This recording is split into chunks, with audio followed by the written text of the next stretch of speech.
सुबह चंद्रकला की आंख खुली तो देखा कि 4 बज रहे थे। ब्रह्मवेला का समय था। बाहर चिड़ियों की चहचहाने की आवाजें आ रही थी। चारों तरफ सिर्फ शांति और सुकून बिखरा हुआ था। चंद्रकला के घर के सामने की नदी जैसे अपनी जगह ठहर सी गई थी, स्थिर हो गई थी। टीले वाले बाबा के यहाँ जाने का ये सबसे सही समय था, क्योंकि इस समय बुरी शक्तियों की कोई ताकत नहीं रहती। अच्छी शक्तियाँ बुरी शक्तियों पर हावी हो जाती है। चंद्रकला उठ खड़ी हुई और अपनी तसल्ली के लिए दरवाजे पर सुरक्षा धागा भी बांध दिया और जाते जाते कमला ताई को नीति का ध्यान रखने के लिए कह गई। चंद्रकला को रास्ते में कोई परेशानी नहीं हुई और सूर्योदय होने के पहले ही चंद्रकला टीले वाले बाबा के यहाँ पहुँच गई। पर बाबा की हालत बिल्कुल दयनीय थी। वो एकदम कमजोर हो गए थे। शरीर में जैसे जान ही नहीं बची थी। चंद्रकला बाबा के पास गई और पास में जाकर बैठ गई। बाबा, आपकी तबीयत तो ठीक है? और चिंतित होके बोली। हाँ हाँ, सब ठीक है। तुम बताओ, यहाँ इस समय कुछ हुआ क्या? फिर से सब ठीक है ना? बाबा ने गंभीर स्वर में पूछा। बाबा, लगता है मायापुर गांव से अभी तक खतरा टला नहीं है। एक के बाद एक बुरे संकेत मिल रहे हैं। क्या कोई नई अनहोनी का अंदेशा है? चंद्रकला ने बाबा के सामने हाथ जोड़ते हुए कहा। अनहोनी? अनहोनी तो बहुत छोटा शब्द है चंद्रकला। मायापुर में कल्पना के परे कुछ होने वाला है। बाबा की इन बातों से चंद्रकला घबरा गई। ऐसा क्या होने वाला है बाबा? कुछ तो बताइए। चंद्रकला ने चिंतित होकर पूछा। मैं इसका कोई अंदेशा नहीं लगा पा रहा हूँ। बाबा ने जवाब दिया। अंदेशा नहीं लगा पा रहा हूँ? क्यों बाबा? चंद्रकला ने आश्चर्य से पूछा। देखो चंद्रकला, अंगुना से लड़ने के बाद मैंने अपनी सारी शक्तियाँ खो दी हैं। अब मैं बिल्कुल शून्य पर आ गया हूँ और इन शक्तियों को पाने के लिए मुझे कुछ समय तक समाधि में जाना होगा। तो अब जो भी करना है तुम्हें अकेले करना होगा, बाबा ने चंद्रकला को समझाते हुए कहा। पर बाबा से ये सब सुन के चंद्रकला बिल्कुल चौंक गई। नहीं नहीं बाबा, ये संभव नहीं है। आपके बिना मैं अकेले कुछ नहीं कर सकती। चंद्रकला ने बाबा की बात को नकारते हुए कहा। तुम्हारे साथ माँ काली का आशीर्वाद है चंद्रकला, मुझसे और तुमसे कहीं अधिक शक्तिशाली। जाओ और मायापुर के लोगों का कल्याण करो। बाबा ने चंद्रकला को आशीर्वाद दिया और गले में एक रुद्राक्ष पहनाते हुए कहा, ये हमेशा पहन के रखना, बुरी शक्तियों से हमेशा तुम्हारी रक्षा करेगा। चंद्रकला ने वो रुद्राक्ष पहना और उठकर जाने ही वाली थी कि उसे कुछ याद आया। बाबा, आज जब मैं सरपंच जी के घर गई हुई थी तो वहाँ एक कमरे में से मुझे किसी की आवाजें सुनाई दी। ऐसा लगा जैसे कोई मुझसे मदद मांग रहा था। क्या ये सच था या किसी बुरी शक्ति का छल? चंद्रकला ने पूछा। टीले वाले बाबा ने कुछ देर ध्यान लगाया, पास पड़ा एक धागा उठाया और उसमें कुछ मंत्र फूंक दिए और चंद्रकला को देते हुए कहा, ये लो, जहाँ उस आत्मा का निवास है वहाँ ले जाना इसे। अगर ये धागा भस्म हो गया तो समझना वो कोई बुरी शक्ति है, पर अगर भस्म नहीं हुआ तो समझ लेना उसे तुम्हारी मदद की सच में जरूरत है। चंद्रकला ने ध्यान से सुना। पर हाँ, अगर उस आत्मा को अगर 12 साल और 12 दिन तक मुक्त नहीं किया जाता है तो फिर उस आत्मा की बुरी शक्तियाँ इतनी ज्यादा बढ़ जाएंगी कि उसे काबू में करना लगभग असंभव हो जाएगा। चंद्रकला ने वो धागा लिया, बाबा को प्रणाम किया और वहां से लौट आई। सूर्योदय हो चुका था और नीति की आंख खुली तो चंद्रकला को आसपास न पाकर वो उसे ढूंढने लगी। नीति की आवाज सुनकर कमला ताई दौड़ कर आई और नीति को दूध देते हुए कहा कि चंद्रकला कुछ काम से गई है, थोड़ी देर में आ जाएगी। कहकर कमला ताई वापस अपने काम में लग गई। नीति ने दूध का ग्लास खत्म किया और ग्लास रसोई में रखने गई तो देखा कि वहां मंदिर की घंटी पड़ी हुई थी।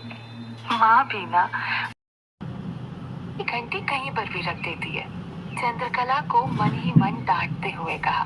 नीति ने घंटी उठाई और मंदिर में रखने के लिए चली गई, पर जैसे ही नीति ने घंटी मंदिर में रखी, वैसे ही नीति को एक जोर का बिजली का झटका लगा और वो उछलकर दीवार से जा टकराई और टकराते ही वहीं पर बेहोश हो गई।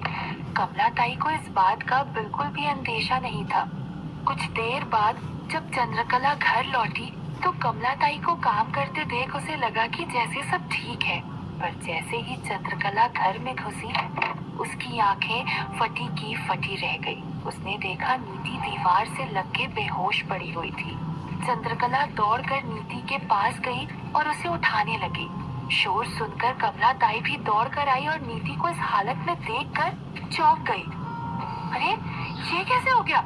अभी तो मैं दूध देके गई थी। कमला ताई ने अपनी सफाई देते हुए कहा। नीति उठो बेटा, आंखें खोलो। चंद्रकला ने नीति को उठाते हुए कहा। तब तक कमला ताई पानी ले आई। चंद्रकला ने पानी लिया और नीति के मुंह पे छींटे मारे तो आखिरकार नीति को होश आ गया। तब जाकर चंद्रकला की सांस में सांस आई। क्या हुआ था बेटा? तुम बेहोश कैसे हो गई?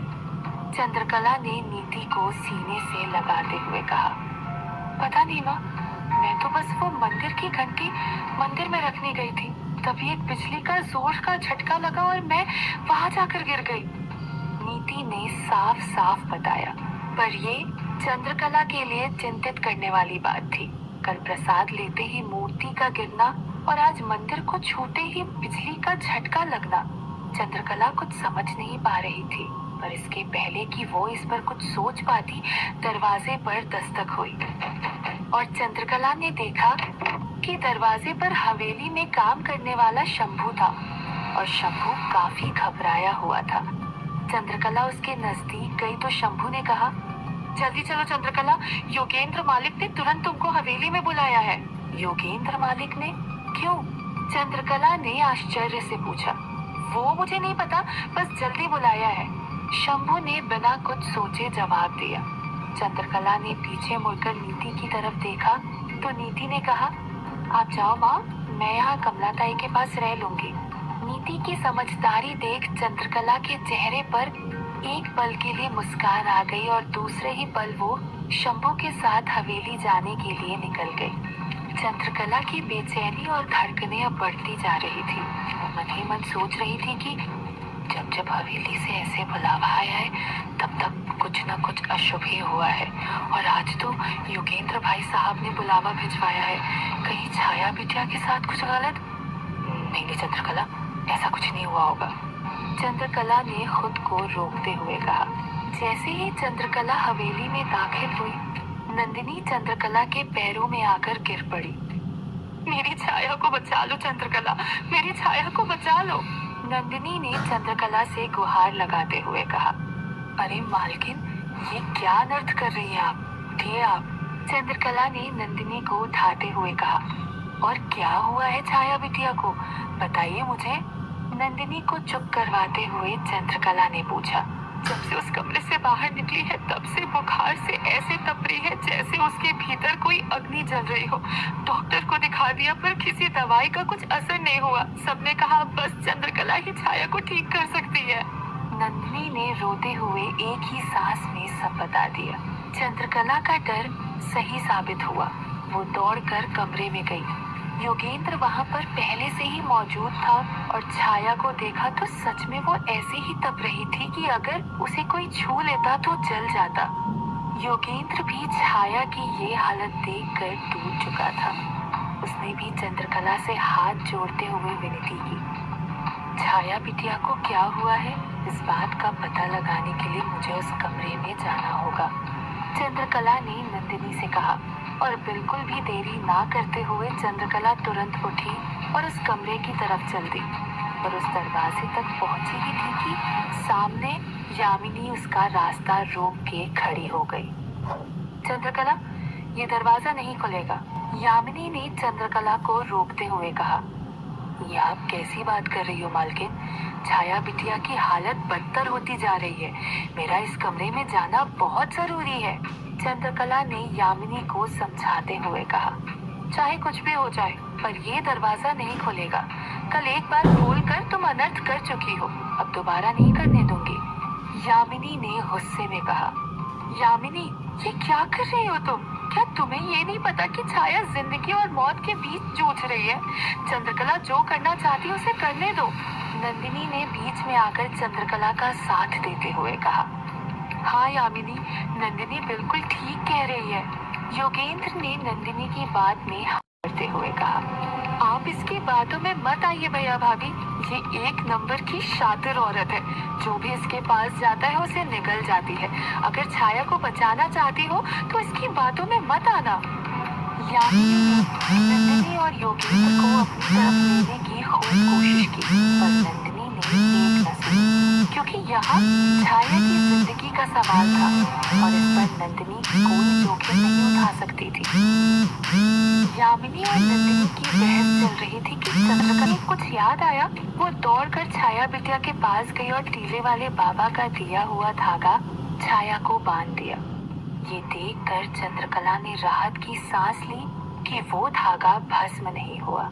इसका मतलब तो साफ था कि उस कमरे के अंदर जो आत्मा थी वो किसी को नुकसान नहीं पहुंचाना चाहती थी, बस वहां से आजाद होना चाहती थी। लेकिन उसे आजाद करने के लिए चंद्रकला को ये जानना बहुत जरूरी था कि आखिर ये आत्मा है किसकी और इस कमरे में कैसे आई। कहीं किसी घर वाले की तो नहीं है?